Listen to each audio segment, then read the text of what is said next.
Let's do that. We are recording. Okay.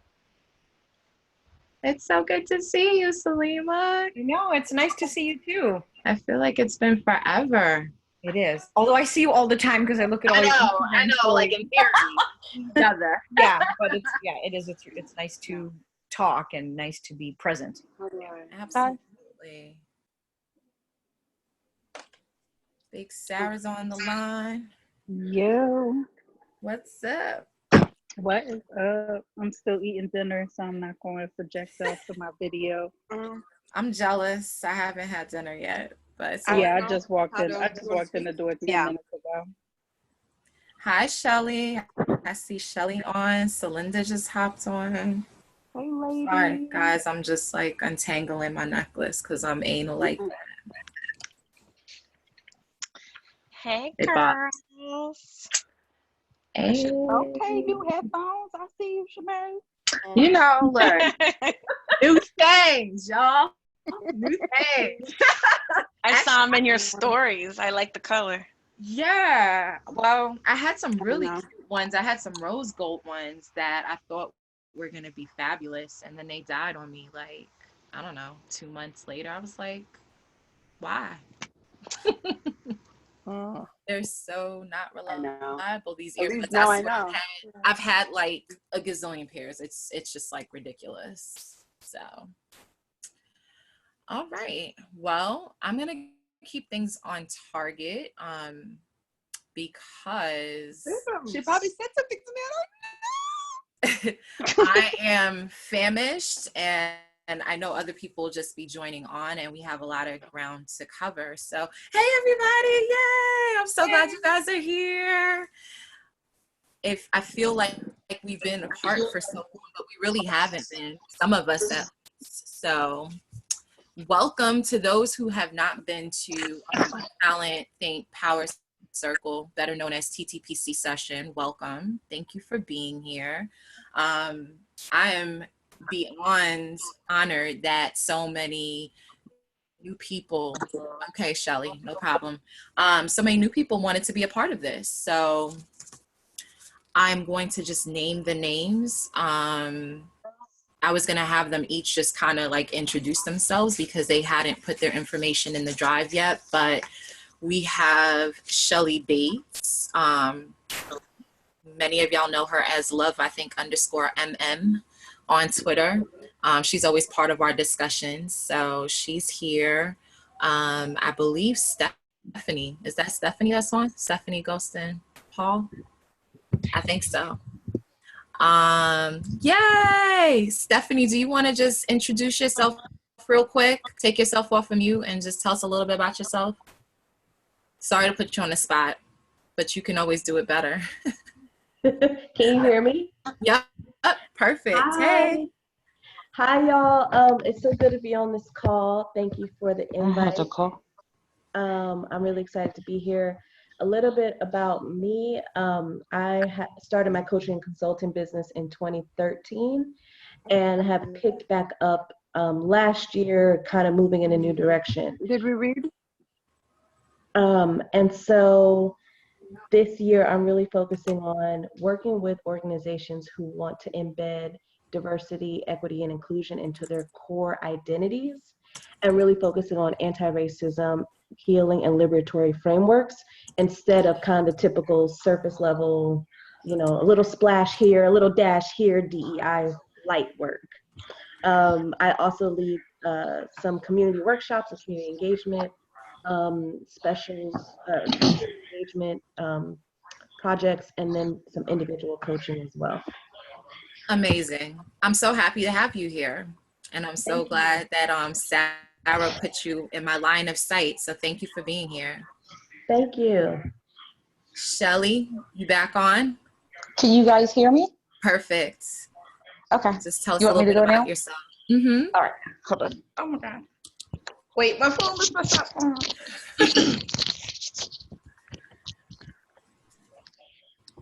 All right. Can you guys hear me? Yep. You're good. All right. Hello, everyone. I am Shelly Bates. I joined Janine Connection via Trish, who's with Candidly HR. Trish and I met via the Twitter network, and then we built a relationship from there. I have 8 years of HR, not sorry, 9 years of HR experience. I started straight out of college working for Amtrak as an HR specialist. My skills include in compensation management, implementing the success factors module for recruitment management, compensation management, performance management, and what is that? Sorry, learning management system. In addition to those skills, I spent a little bit of time in employee relations, which I do not like. So roughly after 6 years, I started looking for other employment.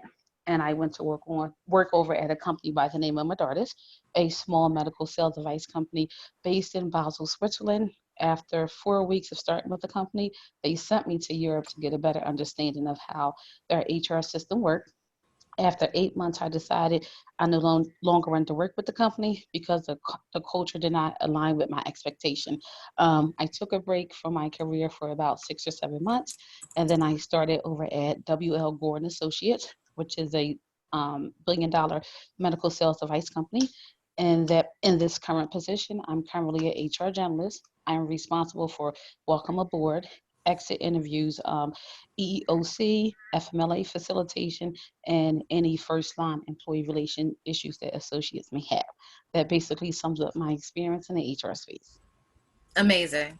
You're awesome. I love you jumping into our little debates on Twitter, and you even pop on to Ask Serena Live every once in a while. You're amazing. So I'm glad to have you Thank here. you. Yay. Natasha, I see you on. Can you introduce yourself real quick? Hi, everyone. My name is Natasha Desjardins. I am an HR professional of about 10 years. So I've kind of like dabbled into the HR world, I guess, when I graduated from college. Everyone graduates and they tell you go and conquer the world, except there was no world to conquer because I graduated in 2009 when everyone was laying off and no one was hiring. And so I worked for a small marketing and branding agency, and I did a lot of HR related work without being in an HR official capacity. And when I noticed the turnover in the organization, and that I realized that a lot of it could have been prevented had the company at the time have an HR department. So I went back to school, got my master's degree in HR, and continued to expand my role there at that organization, making it more employee centric and bringing in more HR aspects to the job. I eventually left, but I guess my expertise or my area of service has always been in recruitment, employee relations, which I love, coaching. As of right now, I'm working in benefits and wellness, which I am not too crazy about the benefits side of it, simply because compliance can drive you crazy, but it is essential. My wellness trajectory has kind of taken me down the path of diversity, a lot of diversity and inclusion work, simply because, as everyone knows, that's one of those topics or fields that a lot of organizations are currently struggling with. And so I've been using my platform and budget in wellness to have more inclusive and diverse programs. And that has led to a lot of my colleagues pretty much requesting that we place more focus on diversity and inclusion as an industry of itself within our organization. And so right now it's something that my company is putting together, and that they've been relying highly on me to kind of like support with that effort for 2020. And so, of course, I came about you, Janine, on Twitter, and most of everyone on this group here on Twitter, because as much as Twitter can be a horrible place when you interact with trolls, it can be the most wonderful place when you come across wonderful people like everyone on the chat this evening. Amazing. Yes, we love Natasha. Natasha takes people to task real quick on Twitter. I appreciate you for that. So I'm so glad that you're here, and I'm so glad to know your background, because it's like you talk to people all the time on Twitter, and it's like we kind of all know we're in the same realm, but you don't. It's like, what you actually do? We don't know. We've just become fast friends before going through all those niceties. So thank you for being on. So I do want to make one little note before I go on and name some more of the names. So we're not all just HR here. Although a lot of us are HR people, I just wanted to note that. So we do have Alicia, who has become a friend of mine through my best friend. She is a psychiatric nurse practitioner. So we have a nurse practitioner, and she's been here from the very beginning. So we're diverse in that way too. Celinda connected me with Roxanne Ortiz. I think that's how you pronounce her name.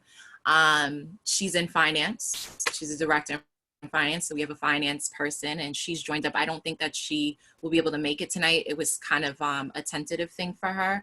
And then we have Demona D. We have Elena Valentine, who really, really wanted to be here. And many of you know her from Skill Scout, but she could not. And Faith Douglas is another new member to TTPC. So we're growing. That's kind of cool.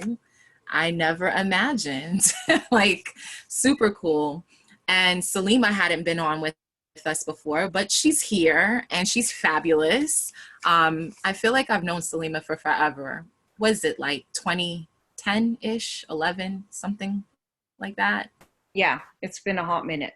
Yeah. Can you just like kind of shortly just introduce yourself? I mean, a lot of people know you, but some don't.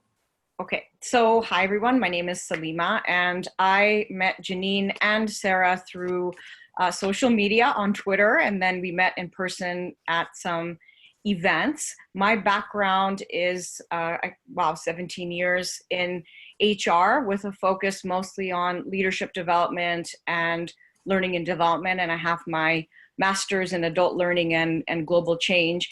And my story, which I was going to send to Janine, and I didn't get a chance to do it, is I've been doing something, what I call it my grown-up gap year.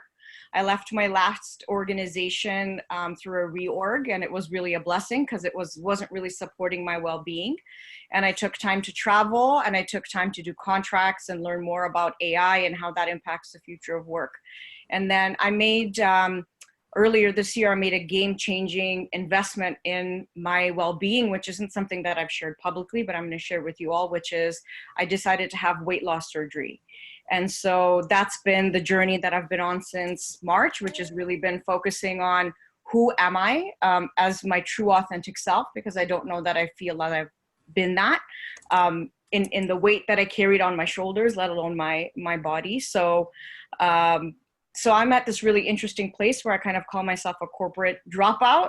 Not that I am per se, but really dropping out of sort of that unhealthy corporate mindset and culture. And I'm in the process of just rediscovering who I am and who I've always been. And so how does that show up in a way that serves both my interests and passions and also my skills and experience? So I'm super excited to be able to join this group and connect with everyone. And yeah, so that's my scoop. Yes, Salima's amazing. If you're on Instagram, her handle is Rock the Glow. Yes. So many, just so inspirational. Like it's fun, it's bright, it's fashionable, it's just fun. It's a little dose of soul food. Like it's a little bit of everything. So if you're on Instagram, definitely follow her. So, I mean, everything you heard here, just to take it really high level, this is the reason why I felt this was so important. For those that are new, this really came about just in a really basic conversation on my show, Ask Serena Live, where we were just talking about how there's just a lack of spaces for women of color to kind of go and let their hair down and be exactly who they are and be supported and be heard and, you know, address their challenges both in life and work. There just wasn't. And so, and hearing that, and actually Jasmine Wilkes was on with us that night where she was like, yeah, I would love something like that. It just got my brain tingling as the entrepreneur that I am. And I'm like, wait a minute, I have a framework for this. Give me like a week and let me think about this some more. And I went home. Or is it just a video? Oh, Alicia, I think I think I'm hearing somebody. Babies, the babies. I'm not mad at it. Mine could walk in at any moment, but they kind of know better too. So yeah, so I came back like within a week and a half, because the truth of the matter is I did have a framework. I had a similar setting, something like this that I had done back in 2016, but I had done it with some clients, some women that I was working with that were moms in Connecticut. And they were all white women, very affluent, money out the yin yang. Husbands are investment bankers, hedge fund guys, etc. I felt like it was a great education extension for what I was already doing with them. But in my deepest heart of hearts, I really wanted to do this for women of color, because I felt like we needed that. For them, they're in therapy, they're just coasting. And I was like, how cool would it be if we just had something like this for us, for professional women? Because having been in corporate America myself, so a little bit of background for those that don't know my background, I was in corporate America for about 14 years before I decided to start my business. And I worked in R&D, I worked in staffing, various HR roles. I worked at Brookhaven National Laboratory. That was my last stint. And I was almost always the only woman of color in every single one of my positions, either in the region, the position, the company, like you name every single position that there can be where you're just on an island by yourself. That was me. And so it's a very lonely place. It's a very isolated place. Oftentimes you don't know who you can trust, particularly when you're in those spaces. And so you have to be very careful. And even if you think you can trust somebody, there's always a perception of us that we ought not complain, or even if we're just highlighting a thing, it gets taken as we're being angry or, unreasonable, or we're kind of pointing to things that, may not be happening, but we all know it's happening. And so, to the point of the comment earlier about Twitter, the beauty of Twitter for me had been when I realized that there were other women of color in other sections of the country, similarly situated and in some senses very differently situated, that were going through the same thing. So when I started my blogging back in 2011, and I met like Sarah, and I met Tiffany Hill, and just a bunch of other women that were at my level, and we started exchanging stories, it was like, wait, you had that boss too? Wait, you went through that too? Wait, that was your experience? So, again, just bringing it full circle, I think more than ever, this is just a space that we need, where we can come and learn together, learn from each other, and also kind of let go some steam as to the things that are going on, because let's face it, it's not an easy task to be a person of color, out here trying to rise the ranks, or trying to just do good work in the world. It may not even be your goal to rise the ranks, but just to do good work in the world. So that's the purpose of TTPC. And I'm so happy you all are here, because in a large part, you're kind of contributing to the dream as we continue to expand. So thank you. I want to get into some celebration. I feel like we should, because there's been a lot of stuff that happened since we wrapped back in March. And when I say wrap, we had, for those that don't know, we had about a 7-week period together where there was like an academy of sorts. and there were different topics every week. We met once a week via video and went through those topics. There was group work, there was individual work. It was a pretty good time, and I'll share some of the highlights from that. But you all should have access to that now. Many people on the call have gone through it and been through the content. It's open to you now at your leisure. There's no constraints on when you watch it or, you know, how you consume it. I just want you to dive in at your leisure and based on what moves you. So if you don't yet have access to the portal, let me know so I can make sure that you get in. But yeah, so let's talk about like some stuff that we've done as a group since we left each other in March and how great we've been doing. So Jasmine's not on, but Jasmine actually took a job earlier this year in February, realized that it wasn't the best for her, largely based on her time with us at Talent at the TTPC sessions, realized that it wasn't good for her well-being, and she decided to go for something else that was better for her. So now she's a human resource generalist at SEA Wire and Cable, and she started that as of August, and she's very happy as far as I know. So kudos to Jasmine. Sarah has moved on from Safe Streets. She is now the corporate director of human resources as of July for ProVantage. Her podcast, Leading in Color, has hit 1,000 downloads. She did a webinar for Ascentus, as well as did a lunch and learn for Red Hat, which she had some awesome pictures on her IG about that. So kudos to you, Chimay. Salima, I know you are the Poshmark Canada ambassador, or a Poshmark Canada ambassador, which seems to be really cool. You'll have to explain that to me sometime, but yeah, I've seen all her posts for that, and that is amazing. Kirsten isn't on with us, but Kirsten was just on Drive Through HR, talking about bias in recruitment.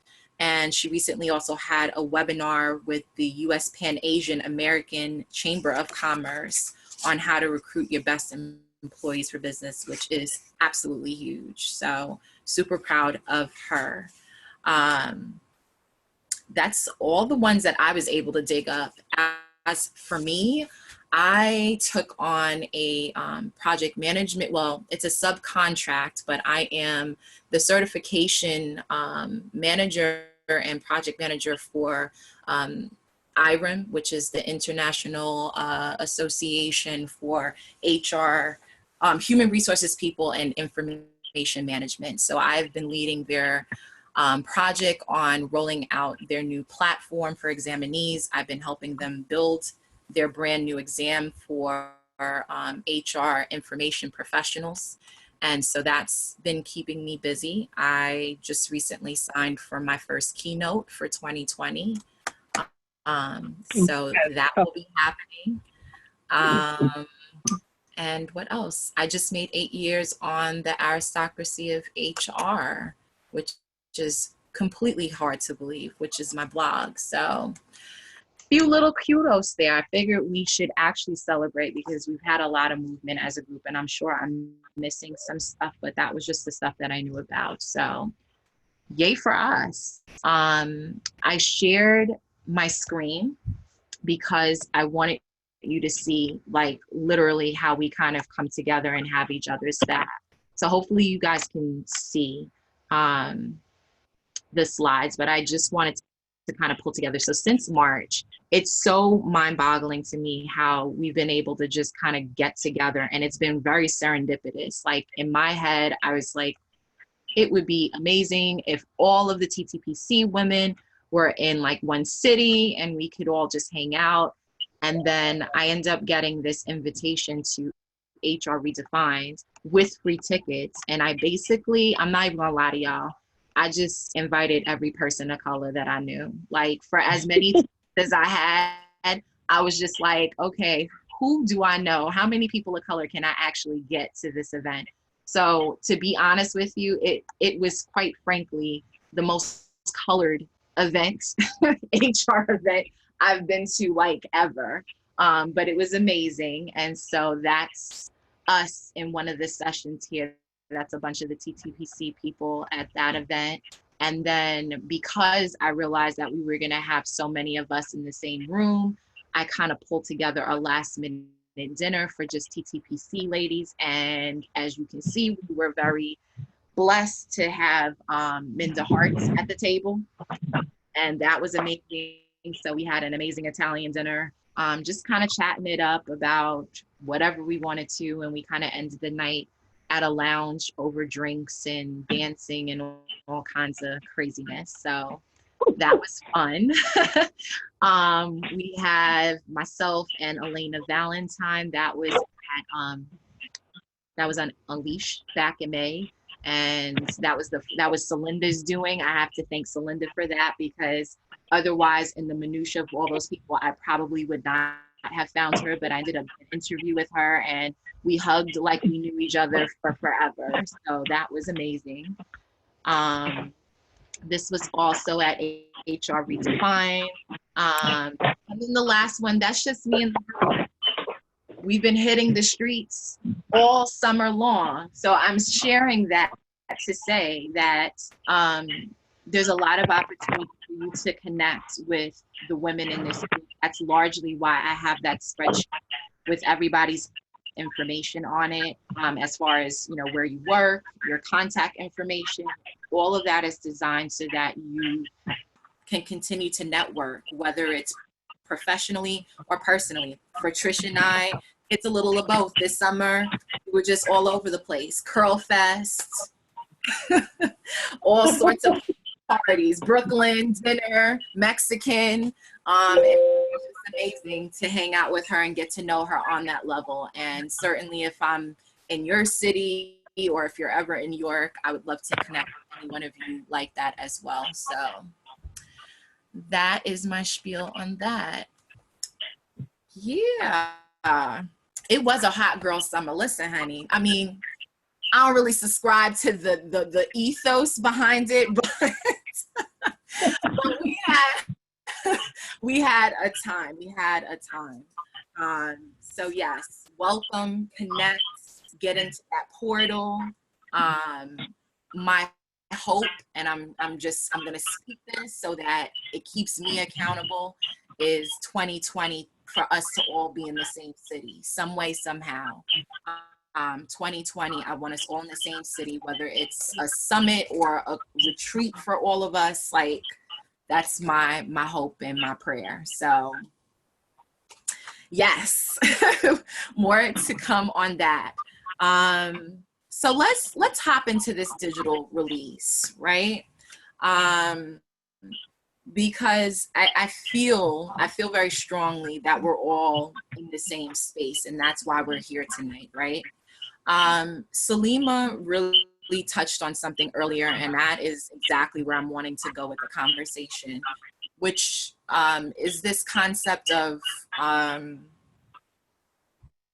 being a woman of a certain age, yeah, to some degree, or being a woman of color, period, and coming to this place where you thought you knew everything there was to know about being you, but suddenly there's so much change and upheaval and shift in your life that you find yourself a little bereft of the answers as to who exactly you are and why you're doing what you're doing, right? And so for me this year, it has been really, while there's been a lot of abundance, there's been a lot of change and a lot of upheaval. And it's made me think a little bit more about how we relate to change and how we relate to upheaval and how it all ties back to our work, our life, and how we kind of manage it, right? And being in September, it's kind of like a good time to have the discussion because everybody's, you know, the kids are back to school, everybody's back to their normal schedule. And so, and it's also a good portion of the year has gone. So it's a good time to really be thinking about how this year has actually gone for you and what you want it to look like going forward. So I think the salient point to this particular discussion is, what is your tolerance for change, right? Like, this is something I've been thinking about. Like, what is your tolerance for change and upheaval? And is it such that you get bogged down by shifts in your life? Is it such that when things don't go your way, it kind of puts you in a stagnant place, start to negative self-talk yourself, or do you use it as a catalyst, right? And I think it's a little of that whole thing for everybody, but more often than not, we don't like change. We're humans. We're creatures of, somebody's not on mute. I'm not sure who. I'm going to mute you. I know you didn't mean it. So more often than not, we are creatures of habit. So if we've been doing something for a really long time, we expect to be able to do that, right? When I went to my last job, I expected to stay there exactly 5 years and then move on from there if that's what I wanted to do. That never happened. Why? Because change and upheaval. Managers started messing with me. The projects that I were working on, they were underfunded, under budgeted. I was catching a lot of flack, just in general, for being who I was, just Janine, which is really somebody who doesn't take a lot of nonsense from anybody, will speak up if I see something wrong, that sort of thing. So I was kind of going through that woman of color plateau that you would, that many of us have experienced. And so, like I said, if it were up to me, I would have been there, I would have coasted, and I would have then 20 years down the line started my business. That was my mindset. But all of these things happened. I had kids, and all these things were happening at work, and government shutdowns, and a whole minutia of things started happening. And then I had people talking to me about, okay, well, Janine, maybe what you're missing here amidst all of your complaining is that it's time for a change. And it was like, what do you mean? What do you mean it's time for a change, right? So a lot of times our lives are screaming at us to make a change. I mean, literally screaming at us, like it's time to do something, and we will ignore it out of fear. We will ignore it thinking like, no, or we'll ignore it saying, no, I have a plan, and it's my plan, not this thing, this change, this shift, this upheaval that's trying to like knock on my door. So for me, being the perfectionist that I was at that time, it was an awakening for me. It awakened me to this idea that it didn't matter how much I planned my life, life was going to happen to me and for me, right? So a lot of times we just think about, oh, life's happening to me, like that thing, I lost my job, that happened to me.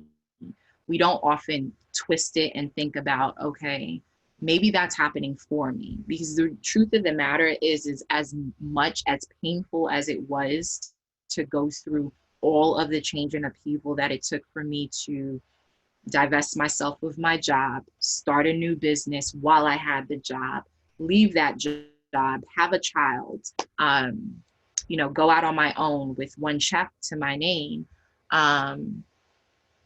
In hindsight, 6 years later, I can totally see how my life was happening for me, not to me, right? So when you frame it that way, it's almost as if you're being punished. And I think many of us feel that way. Things don't go our way. Clearly, I'm being punished. Somebody doesn't love me. My life doesn't love me. This sucks. This is happening to me. But I would urge you to shift your thinking if that's the way you do think about change and upheaval and maybe things that haven't gone right for you this year, and start thinking about it as maybe, just maybe, everything's falling into place, right? So it might not look clean, it may be non-linear, it might be messy. Correct. It's a course correction. And that's exactly how I've been framing it. Salima, yes, girl, I would high five you right now if I could. It is a course correction. So I thought I was, if you talked to me back in 2005 when I graduated school, I was supposed to be a CHRO somewhere, sitting in somebody's desk in somebody's ivory tower, just as this phenomenal HR practitioner. And that was where I was headed until I kept going to jobs and I kept running into the same characters in different bodies, the same issues in different cycles in different ways. This is what I mean when I say, like, your life will be screaming at you in different ways, and we are so ignorant to it. We're so ignorant to it because we want what we want. And it must be exactly how we want it to be. We never stop to consider whether there's an alternative to what we want, right? Or if there's a better way of getting to what we want. And here's part of how we get ourselves screwed up. One, we get greedy. We get greedy. We get greedy because we say, well, I want more. We don't even know what the more is going to do for us, right? Like, we'll say we want more money. I just need more money. You haven't really sat down to think about, like, what would that money do for you maybe? How would you use it? How, is the money that you're getting right now working for you and maybe you're not looking at it right? What is that more going to look like? We don't often sit and think about it, right? And so we get greedy, or we just get bored. We don't like to not have, and we don't like to be bored. So we don't love living in the meh, like the run of the mill stuff. We've always got to be doing something more. That's the way society has us. It's like, if I'm not climbing the ladder, if I'm not in my Black girl magic, if I'm not a Latina killing it, whatever that is for you, then we feel substandard, like we're not doing enough, right? And so what we'll end up in is these repeated cycles. And as Salima said in the chat, it only gets louder. And I find in the last few years, it's to the point now where it gets louder, and then things just get pulled from under you. You either lose a job that you thought you were going to stay at, you just lose the job, or you end up getting downsized out and a reduction of force takes you out, or you're in a certain circle of friends and maybe that circle of friends doesn't serve you anymore, but you're holding on because it's like a warm blankie, and I need those friends, right? Those are my friends. I've been rocking with them for 10, 15, 20 years, but in your heart of hearts, you've outgrown them, right? And then all of a sudden they disappear, or you end up in a falling out. Course correction, right?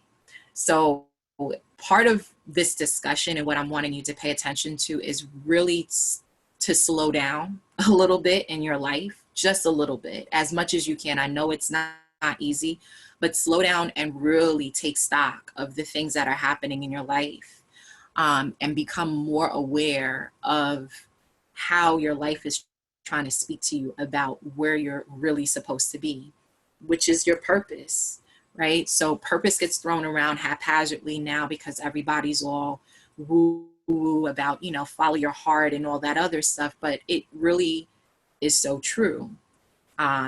There is something very specific that you may be doing currently, or you may not have yet started to do, that you're here to do, right? So like for me, I just thought I was going to be an HR practitioner, and eventually I was going to roll it into like an IO psych thing, and the end.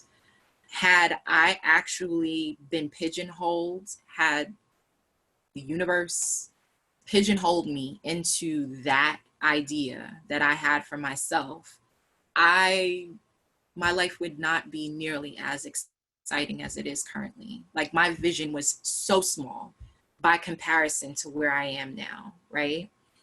And so it's like I have really had to step out of my own way and allow some shift and some upheaval to happen in my life so that I can be where I'm at today. So that I can be doing work that is much closer and aligned to who it is I'm becoming. I'm not there yet, but becoming. And in that, I figured out, well, crap, I'm not just an HR practitioner. I can teach. I can develop curriculum. I can build exams for major international organizations. I can devise marketing plans for major international organizations. I can build a technology, right? And why is it important, and why do we have to kind of slow down and do this kind of introspection ourselves? Largely because nobody out there in the workforce is going to stop and take that interest and tell you that for yourself. You're lucky if somebody is, but nobody is going to stop and tell us, women of color, hey, there's all of this bandwidth that you haven't fallen into yet. Step up. Who's going to tell you that? So, this is where we kind of carry that extra burden, whereas other people will have advocates in corporate America and sponsors and all sorts of people that will see to it that their mediocrity continues to rise the ranks. And I say that on purpose because y'all know what I mean. Like, pretty sure you've been in organizations already where you have noticed that even with all that we heard tonight about all of you, your MBAs, your master's degrees, your certifications, all these little extra things we were told we need to do to rise the ranks. And yet we all are here feeling like, yeah, do I like my job? Sure. Is it exactly where I need to be? Am I where I should be, comparable to the kind of work that I've put in to get here? Not so much. But you will continue to be in companies and see that mediocrity just rise the ranks. And it has to do with advocacy, and it has to do with people having a lot more bandwidth to explore some of these things than we often do. Nobody tells us these things. Nobody spoke to me about purpose. Nobody said, Janine, what do you think your purpose is? You should go and figure out what that is, what makes your heart sing. Nobody said that to me. They said, go to school, get a degree, and go find a job that can make you money. And voila. And so said, so done. And that only worked for, 10 to 14 years before I realized it didn't work at all. I'm looking at what Stephanie said, uncertainty will happen.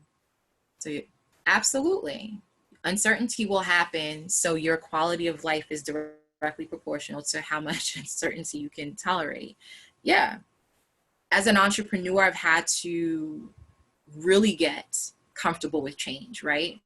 Because especially early on, you might have a check coming in this month. You might not have a check coming in next month. You might have a check coming in that next month or the next two. You might not have another check coming in for the next three. That sort of financial realization after being in corporate America and having that dangling check every week, just for showing up and doing a few things, it's a big jump. It's a big leap. It rewires your brain in a way where you have to start to find the purpose and necessity in other things than money, right? So when I worked in corporate America, I was very big on titles, and I was very big on, how much money I was making, and I would jump from job to a next job for more money, more prestige every time, but I was effectively empty. And I was not at all coloring with all the colors in my arsenal. Not even close. I think I've only gotten close to that just recently. I've only recently discovered that I have creativity, that I can paint, that I can create clothing and all sorts of things, right? So it's like you have to kind of use change to your benefit and upheaval to your benefit. And yes, it's difficult. And yes, it might be difficult to endure, but you have to look at it from the standpoint of, what is this trying to teach me? Right? Like, what is this trying to teach me? And how much better will I be for this change once I can kind of walk through the storm and see where I land from there? There's absolutely nothing. If you think about it from a nature perspective, there's absolutely nothing in nature that ends up being beautiful or ends up being born or developed without there being a change, right? Our very existence is the very basis for change, right? If we only stayed a zygote, I couldn't be here talking to you right now. So it's like we're in a constant state of evolution, or we should be, seeking, the opportunities to kind of hold ourselves to some sort of grindstone, and be transformed into something very different, than what we've been, say, in the last 4 years, 5 years, 10 years, whatever that case is. But how do you get there, right? When you're working 40 hours per week or more, how do you have time even to sit around and ponder, a purposeful life, or how you deal with change? For me, it's really just been find an accountability partner, one, and two, you just have to do it. We have all the excuses in the world for why we won't do things. We're too busy and we're too tired. Those are the two main ones. I'm busy and I'm tired, right? But then it's like we're busy and we're tired. And I experienced this too. We're busy and we're tired, but we're also tired of the same experiences. So when that happens, what gives, right? It's either you continue to live in the same cycles over and over again, or you stop being so tired and so busy, and you actually start to take incremental steps towards what it is you want to do, whether that's seeking a new job, launching a business, writing, whatever that new habit is or that new thing that you're trying to cultivate. You've got to find the time, because otherwise then you end up in a spiral of just complaining, and complaining is only good, as far as I've been told by a friend of mine, it's only good for about 5 minutes, or should be anyhow. A friend of mine this year that I met, he said, you have 5 minutes to complain about anything that's bothering you. And then after the 5 minutes, you need to find a solution. You need to start working towards the solution. So it's like gripe, and then what do I do about it? And that part is why this exists, right? Because you don't have to do it alone.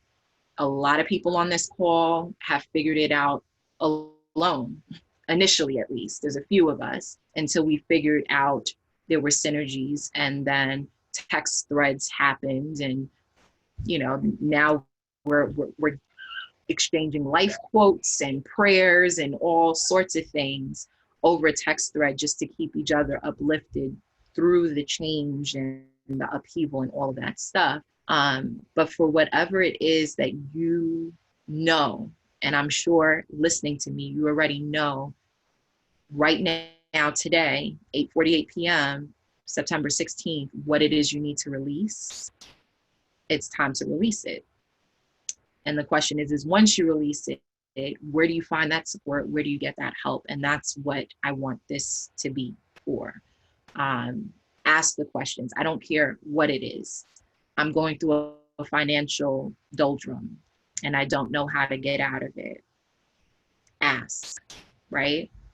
I want to change my job. I don't know where to start. Ask. I want to start a business, but I don't know how to start. Ask. I want to start writing. Ask. I'm going through relationship issues and I don't know where to turn. This is a place to come, right? So this is not just about how you get, like, I could have started a group where it was just about how you rise the ranks in HR, or how do you continue to be of value in HR. I could have done that, but it's bigger than that. It's bigger than that, right? And for those of us who are in that discipline, that's another thing I want to draw on. If you're doing HR in any capacity whatsoever, if you're not taking it higher level than the actual discipline of HR in terms of like your day-to-day programs, building initiatives, whatever, you're not taking it here as far as the business and how all of this is going to stack up future work-wise, economics and all that, politics, all of it in tow, you're doing yourself a disservice, right? Because that leg of doing HR, people work is dying quickly, and 2020 is coming. So what is your particular flair that you bring to it? There's a lot of diversity, inclusion, and equity on this call, and that's phenomenal. That has to be discussed. What else? What else? What is your specific value add as far as when people come to work, right? So let's think like 2020, people are coming to work in 2020, whole new decade. What is your wish for every person that enters an organization, right? Presumably, if you're doing diversity and inclusion work, it's that they're accepted from the time they walk into that door, that they are accepted, that they are properly assimilated, that they are treated equitably in every form of fashion, all of that. But what's happening here? And that's where I tend to be. Like, you will see very little of me talking about HR in a practical sense in terms of like, you know, well, I put together this program or that, because it's bigger than us now, right? If you look around the world and you see what's happening, you see how people of color are being treated, the immigration situation, the person at the helm of all of it, just everything, right? You would be very much at a deficit to not bring what you do to a higher level than just a discipline, right? It has to call you. You should be feeling called to do something. What that is, I can't tell you what that is. Only you will know. But I would say that it is worth it to sit with yourself and incrementally have the discussion, whether it's by yourself or with people here, about what that higher calling is beyond the discipline, right? What is the changes and all the upheaval and the uncertainty in your life currently teaching you? What is the lesson, right? And when you get to that, then you kind of get to this place of, okay, this is exactly, maybe this is the direction I need to go into, right? And there you're not in the void. Like I said, if you need help, ask. This is what this is supposed to be for. And if nobody has the answers, then at least we can crowdsource you an answer as to how you should move forward. But I don't think enough of us are walking around in our day-to-day with enough awareness for who we are, enough to be making the best decisions for ourselves in this next decade. And that's what I want for each one of you. I know I was not walking around with a whole lot of awareness for who I was prior to me awakening, if you will, right? It was more, I was people pleasing. I was doing things to please my family. I was doing things to please, I guess, the taste of society, if you will, which sounds crazy to me to say. I was conforming in a certain degree. So as much of a rebel as I've always considered myself, I was a conformist for a really long time. And now I'm in a place where I'm not conforming. I'm more so like these are the things that really make me happy. These are the things that I know can make me money. And I'm not on anybody else's timeline to do those things. I'm not here to do those things to please anybody other than myself. And it must serve a higher purpose when it's all said and done. Every single thing that I do. But I didn't get there overnight. Like, this has been truthfully my entire career, but more so the last 6 years, where I have little by little been just tweaking. And sometimes that's all you need to do, is just tweak and tweak and tweak. Little tweaks become evolution and transformation too. It's not this deal of you have to become somebody brand new overnight. But you should really at this point be excited that we're in a space and time where, one, we can all gather together and exchange notes and let it all hang out and say, hey, this is really where I'm struggling.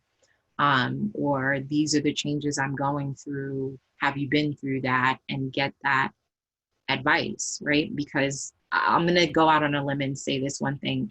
In my career, working with other women of color has been much more challenging than I ever expected, right? And here's why.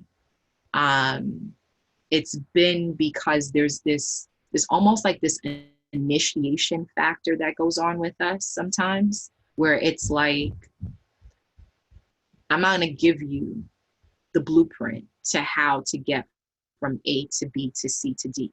You got to work for that, right? Don't gripe, don't complain.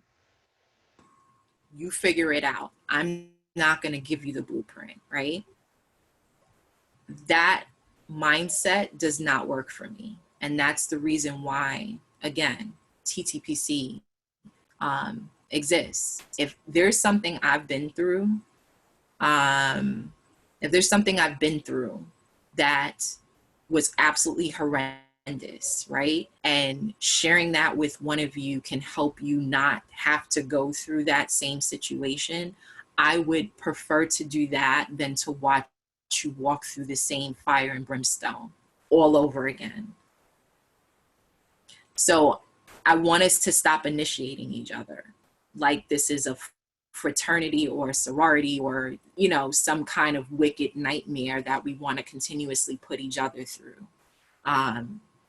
If you know something that can help another woman of color get ahead and do it better than you did, you should offer that wisdom up without wanting anything in return, quite frankly, because it's already hard for us. So the idea that we would be out here hazing, and I can use that word because I felt that way with women of color bosses that I've had.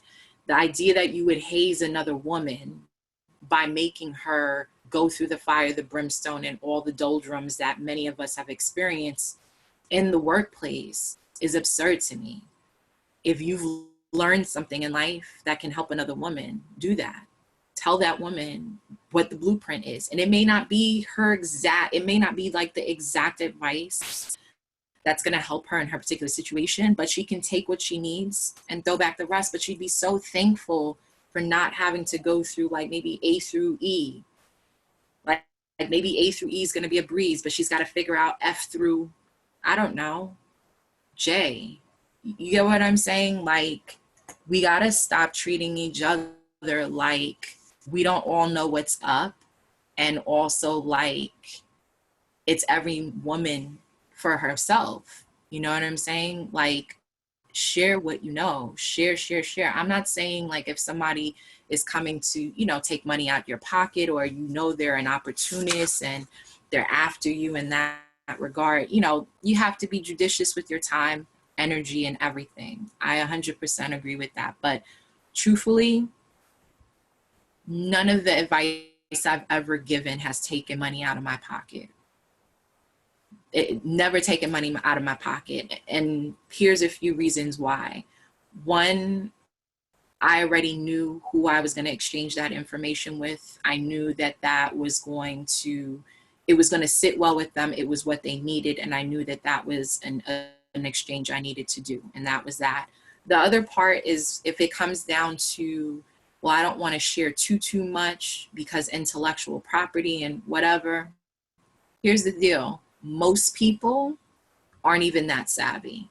And I'm not trying to be mean. I'm being real about it. Like, most people are not so ambitious and so forthright that they will actually take everything you say word for word and actually do it verbatim, because it takes a lot of work to continuously be building things and developing things and creating businesses and recreating yourself and creating, that takes energy.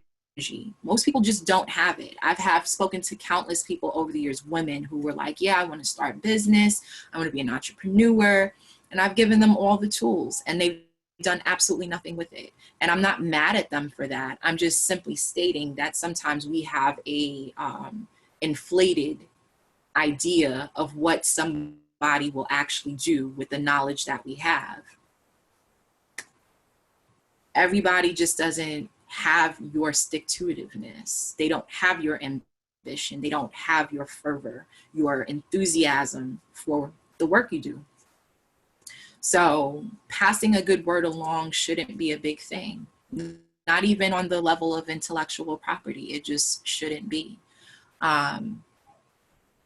But yeah, I mean, just really taking a few minutes out of your day, few minutes, 5 minutes. I'll say 5 minutes because I just came from a retreat this weekend, and that was everything with our instructor was, hey, you don't have an hour, give me 5 minutes of meditation, right? Give me 5 minutes of mindfulness.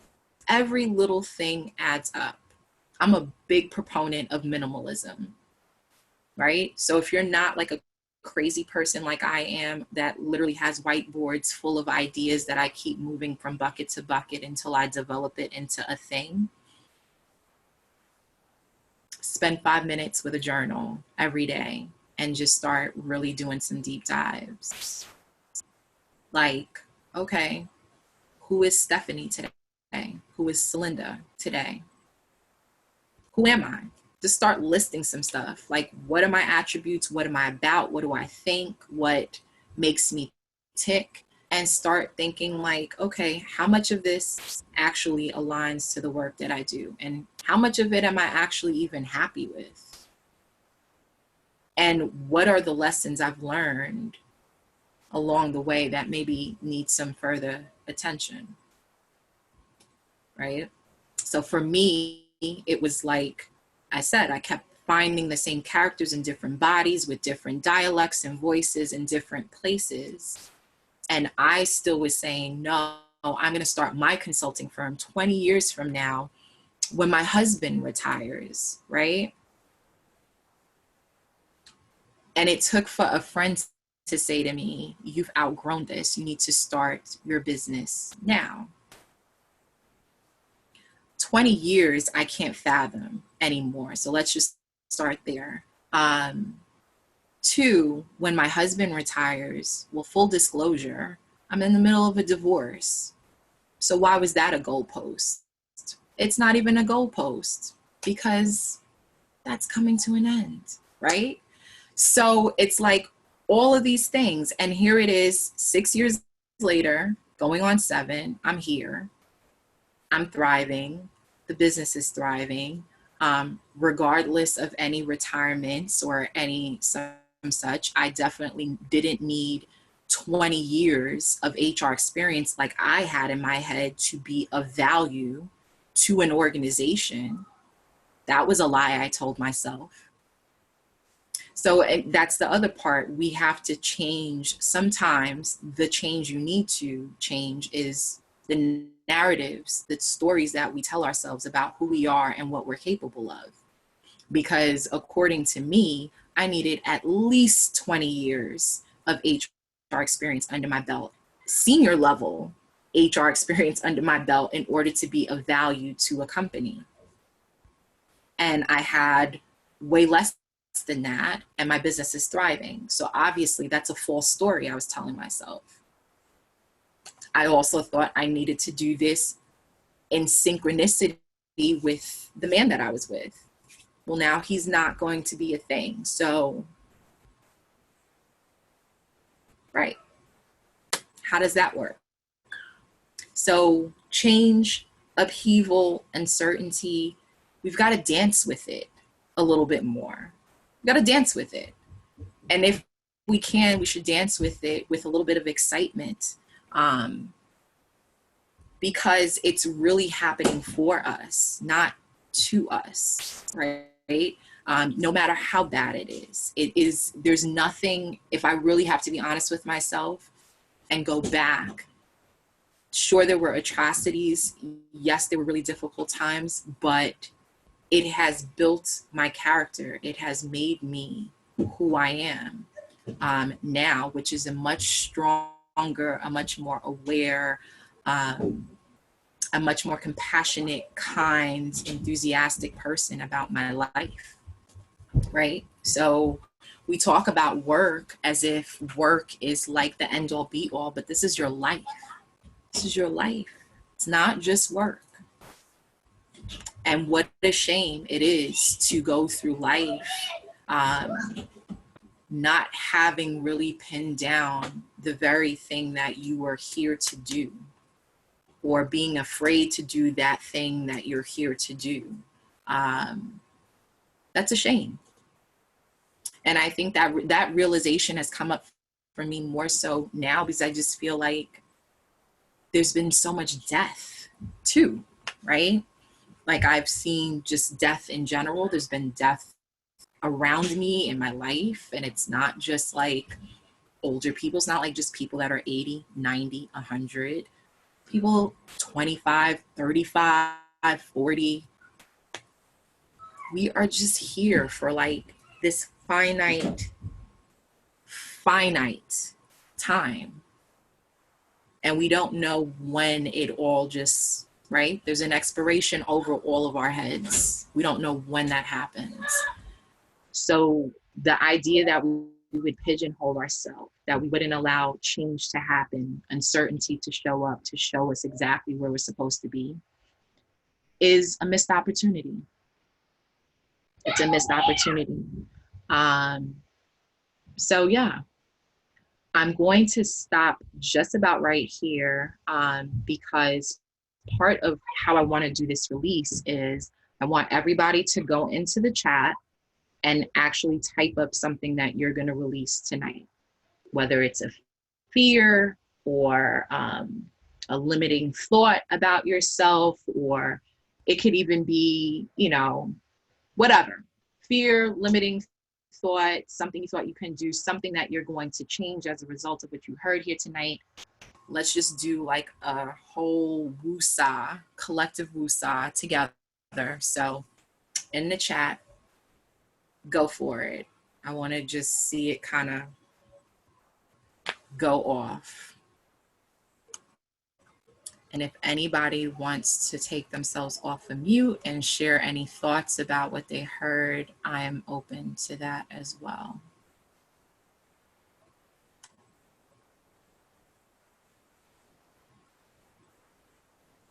So Linda said, I'm releasing the imposter syndrome I'm feeling ahead of my presentation next week at Town Connect. You're phenomenal.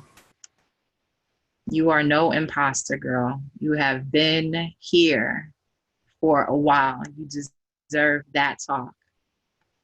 There are going to be some imposters in the building, I'm sure. I haven't looked at that roster yet, so let's be really clear about that. But you, my darling, are not anything close to an imposter. So thank you.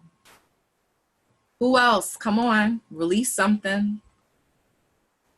I don't care what it is. This is a confidential thing.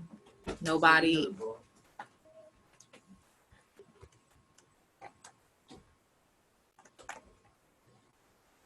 So Linda's the only one, or are y'all typing? Boom. I will release the mindset that I'm too old and it's too late to be the best and truest version of myself, even if I don't know exactly what that is. Girl, listen, we had this discussion the other day. Absolutely. We don't even need to know who we're going to be, but we're going to be fabulous. Like, let's be really real about it. So that's hope enough. You're definitely not too old. You are just getting started, honey, and so am I. Releasing anxiety about my upcoming podcast episodes, which are a departure from my normal topics and guest profiles. You're going to kill that, Shimei. That's nothing for you. I know I get it, but you're going to kill it and you'll be fine. You'll be A-okay. And I mean, that's the thing too. If it's a departure, see, sometimes you got to do some stuff for yourself. It ain't got to be about what other people do, because content is a tricky thing. And this I know. You'll be doing something like this for a time, and the second you do something different, people are like, I don't know. And those are the moments when you have to come back to yourself and say, hey, I did that for me. Like, kid you not, last week, I did not promote Ask Sarina Live the way I wanted to. And I was like, nobody's going to show up to the show. Like, nobody's going to show up to the show. And I got on and I was very much surprised. A lot of people showed up. But in my head, I was doing that for one person if I needed to. I didn't care who showed up. I knew where I fell off, but I didn't care. I was going to do that for me. So Sarah, do you. You're good. I'm releasing impatience at where I am versus where I want to be, and being there for people who aren't there for me. Woo, Stephanie, that's a big one. Yeah. The impatience really is a social pressure, right? We all think we should be someplace other than the present. And actually, that's what part of my retreat was about this weekend, was it was on mindfulness, because that's the other thing I didn't share in our celebrations. I have become a mindfulness meditation teacher since last we left each other. So there was a lot of talk about how we all skate the present moment. We just do. It's not exciting. Sometimes the present moment just isn't exciting. Sometimes you're not in a harvest season. Sometimes you're in a sowing season. You're in a waiting season. And that's not sexy. That's not the stuff people want to hear about. But all the same, it's all connected to the story, right? So we get impatient. We get anxious because we're thinking about, like, what if it happens? What if it doesn't happen? We start ruminating with all these unnecessary thoughts when we're okay right where we're at. Like, maybe we're not really where we want to be. It might not be sexy. It might not be fun, but it's part of our process. And I think that's part of what we need to be able to see. And lots of self-care. I see that whole thing about being there for people who aren't there. That's a whole nother topic for another day, but definitely something to pay attention to. Alicia, I'm releasing the fear of pursuing my holistic practice. And you're phenomenal. Like, you're right there.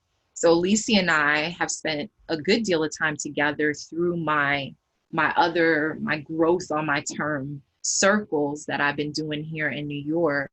Those are more on the spiritual end of things, but she is a brilliant practitioner, brilliant, who's wanting to sprout a holistic practice, and she's got all the underpinnings. She's got the heart for it, the mind for it, the accolades. And this is exactly what I said, like, that we've got to start to spin how we talk to ourselves, right? It's already bad enough that the world speaks down to us as women of color, right? So to be doing it to ourselves, and then again, like what I was saying, to be then initiating one another by doing it to one another, there's no wonder why there's so much chatter and so much issue just within this particular demographic, right? So really shift how you talk to yourself. Be kind to yourself. Even on the days when you don't think you're killing it, on the days when you only got one thing done on your to-do list, practice kindness with yourself, right? Because you're kind to other people. I know many of y'all, super kind, would give the shirt off your back to the next person. But when it comes to you, not so much. And there is not another you. You have to learn to be kind to yourself and say kind things and not take so much of this experience so seriously. It's a simulation. We're here for time. It's a video game. Either you one up and move to the next level, or you stay on the next level because there's more lessons to learn. It's a video game, right? So if you're at the same level, maybe there's some more lessons to learn. Learn the lessons and then level up. And then when you get to the next level, you might plateau there too, or you might hop onto the next few. It's like Super Mario Brothers for those of a certain age. Don't be so hard on yourself. It's serious, and yet it's not that serious. Trust me. I've been turned on my head quite a few times in the past few years, so I can say that with certainty. So we are right at that 9:15 mark. I don't want to take any of your time, any more of your time tonight, but thank you for being here. As a result of the initial academy, this was one of the things that everybody pretty much unanimously said that they wanted, was more follow-up sessions where we can come together, exchange, share, that kind of thing. So that's really what I'm trying to do. I invited all of you to the Slack channel.